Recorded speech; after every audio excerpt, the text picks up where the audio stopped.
Au nom du Père et du Fils et du Saint-Esprit. Amen.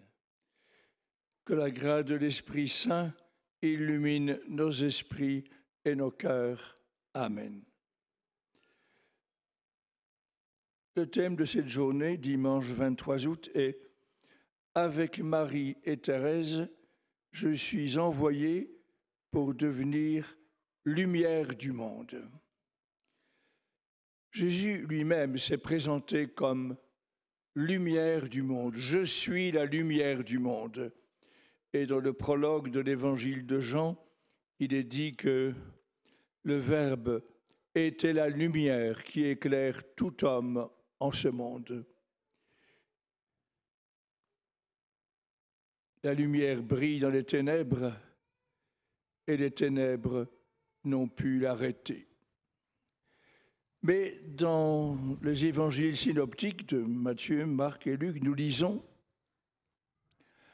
que Jésus déclare à ses apôtres, à ses disciples, « Vous êtes le sel de la terre. » Et ensuite, « Vous êtes la lumière du monde. » Il est, lui, la lumière du monde et il nous fait cette confiance d'être nous-mêmes, d'être nous aussi lumière du monde. Avec Marie et Thérèse, je suis envoyé pour devenir lumière du monde. Et Jésus prend une comparaison.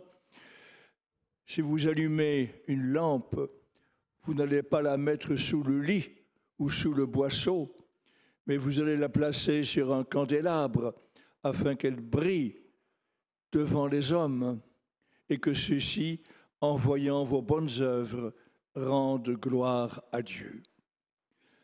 Le but n'est donc pas, quand on est lumière du monde, de nous complaire dans notre brillance, de nous dire « Oh, comme je suis lumineux !»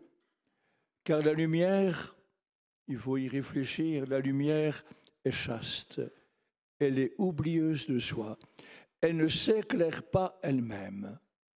Je ne sais pas si vous avez jamais pensé à cela, mais on ne voit jamais la lumière comme telle. On voit les objets qu'elle éclaire. Si vous avez un peu d'intérêt pour votre plus proche voisine, à savoir la Lune, hier elle brillait très très beau, de manière très très belle, un très beau croissant. Et on voyait même tout le reste de la Lune légèrement éclairé par le clair de terre. Car nous avons, nous ici, le clair de lune, mais sur la Lune, on jouit du clair de terre. Eh bien, cette lumière qui brillait hier sur le croissant de lune, elle lui vient du soleil. Mais vous ne voyez pas entre le soleil et la lune une traînée lumineuse. La lumière en elle-même est invisible. Et quand dans votre chambre, vous voyez apparemment la lumière comme un rayon qui traverse la pièce, c'est parce qu'il y a de la poussière. Et ce que vous voyez, c'est la poussière illuminée, mais la lumière en elle-même est invisible. Elle est chaste, elle est oublieuse de soi. Et donc, quand Jésus nous dit « Vous êtes la lumière du monde », ce n'est pas pour que nous contemplions nous-mêmes, mais c'est pour que, à travers les bonnes œuvres que nous accomplissons, gloire soit rendue à Dieu et à Dieu seul. Alors Marie en est un bel exemple. D'ailleurs, les pères de l'Église ont souvent comparé Marie à la lune. Jésus est le soleil et Marie est comme la lune qui reçoit sa lumière du soleil, de Jésus.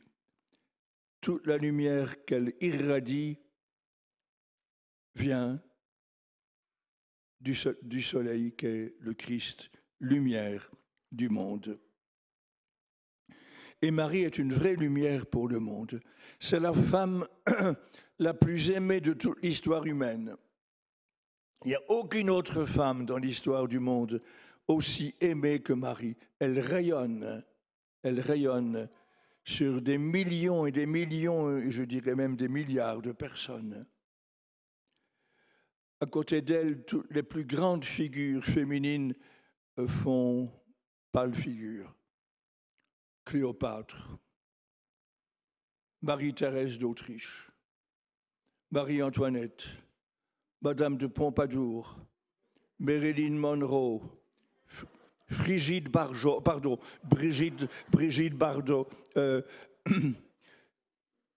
Je vous le demande à vous, messieurs ici présents, minoritairement présents, comme d'habitude dans les assemblées chrétiennes, mais je demande aux messieurs ici présents, qui parmi vous ce matin, en s'éveillant, a eu comme première pensée, ô Cléopâtre, que serais-je sans toi? Ô Gina Lollobrigida, que serais-je sans toi? Personne ne s'est éveillé avec cette pensée, tandis que des millions et des millions d'hommes aujourd'hui ont déjà pensé à Marie et vont répéter lors de la prière du chapelet des dizaines et des dizaines de fois, « Réjouis-toi Marie, toute comblée de grâce, le Seigneur est avec toi. » Je reparlerai de Marie demain, parce que demain le thème sera Marie, reine des apôtres. Je me limite aujourd'hui à cet aspect-là. Marie, tout en recevant sa lumière de celui dont elle est la mère, tout en recevant de lui sa lumière, elle est pour le monde une grande lumière. Elle est vénérée par tous les chrétiens catholiques, les chrétiens orthodoxes, même les protestants ont une certaine vénération pour Marie, car il est question d'elle dans les évangiles, dans le Nouveau Testament. Beaucoup de musulmans ont la vénération pour Marie, la femme la plus aimée de l'histoire du monde, lumière pour tant de cœurs. Avec Marie et Thérèse, je suis envoyé pour devenir lumière du monde. Autre exemple très éclairant, c'est le cas de le dire, celui de Thérèse. Thérèse avait une âme missionnaire. Elle était préoccupée dans son Carmel de Lisieux, non seulement de sa vie spirituelle à elle, mais préoccupée du rayonnement de la lumière du Christ dans le monde entier. Elle avait un cœur missionnaire. Elle aurait bien voulu être envoyée au Carmel de Saïgon pour y contribuer par la vie carmélitaine à rayonner, discrètement, mais à rayonner la lumière du Christ. Elle ne l'a pas pu en raison de sa santé. Mais elle est devenue la patronne de toutes les missions, elle qui n'est jamais sortie de son Carmel. Elle est une lumière pour tant de gens. C'est aussi une femme très aimée dans l'histoire de l'Église et très aimée par des millions et des millions de personnes aujourd'hui encore. Elle est lumière, pas d'abord par un rayonnement extérieur, mais elle était lumière par la sainteté de sa vie et par son souci de la mission universelle de l'Église. Et donc soyons-en convaincus. Il ne faut pas faire de grandes choses pour être lumière du monde.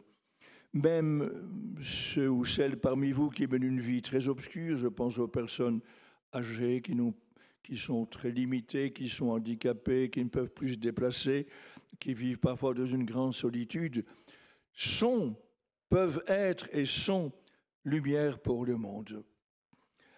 Thérèse en est un bel exemple. Elle est morte très jeune, rongée par la tuberculose des poumons puis des intestins. Elle n'a rien fait, en un sens. Quand elle est morte, il y a des sœurs au Carmel qui se sont demandé comment va-t-on rédiger sa notice nécrologique. Elle n'a rien fait de spécial. Et en fait, elle a fait plus que beaucoup d'autres par la sainteté de sa vie. C'est la sainteté qui convertit, qui éclaire, qui est lumière pour le monde. La plus belle photo de Thérèse, c'est celle dont je rêvais qu'elle fût retenue pour son doctorat, quand elle est devenue docteur de l'Église. Imaginez-vous, cette femme qui a écrit des manuscrits autobiographiques, avec quelques pages splendides, mais qui n'a jamais étudié la théologie, docteur de l'Église. Ça n'a pas plu à tout le monde. Je me souviens, Jean-Paul II nous avait dit, il y a des évêques allemands qui n'aiment pas trop que je proclame Thérèse docteur de l'Église, parce qu'elle n'a jamais étudié la théologie, elle n'a jamais fait d'écrits théologiques, mais elle a fait connaître Dieu, ce qui est quand même la mission de la théologie, comme peu d'autres l'ont fait dans l'histoire. Eh bien, la photo qu'on a retenue, c'est celle que j'avais souhaitée, c'est la photo numéro 29. C'est la seule où on voit Thérèse toute seule, debout, dans le cloître du Carmel de Lisieux. Elle a la main droite posée sur 2 livres, sur le muret du cloître du Carmel. Et dans la main gauche, elle tient un rouleau. Elle est vraiment dans une pose doctorale. On a l'impression qu'elle a la main qui repose sur 2 des livres qu'elle a déjà écrits et que sur le rouleau est inscrit le texte de sa première leçon doctorale. Et en fait, elle a la main droite posée sur 2 récits de missionnaires en Chine et dans la main gauche, elle tient un rouleau sur lequel elle a écrit une phrase de Sainte Thérèse d'Avila: « Je donnerai 1000 vies pour une seule âme. Je donnerai 1000 vies pour une seule âme. » Voilà une fille toute simple, mais toute donnée à Dieu, avec une passion missionnaire exceptionnelle pour l'époque, un sens de la miséricorde de Dieu très très beau, exceptionnel au XIXe siècle. Et elle est lumière pour le monde. Que de personnes ont été illuminées dans leur vie par le rayonnement de Thérèse de l'Enfant Jésus, dont nous vénérons, je pense, ce soir les reliques, en même temps que celles de ses parents, Zélie et Louis Martin. Voilà, mes frères et mes sœurs, nous pouvons effectivement, humblement, quel que soit notre état de vie, nous pouvons, avec Marie et avec Thérèse, être lumière du monde. Amen.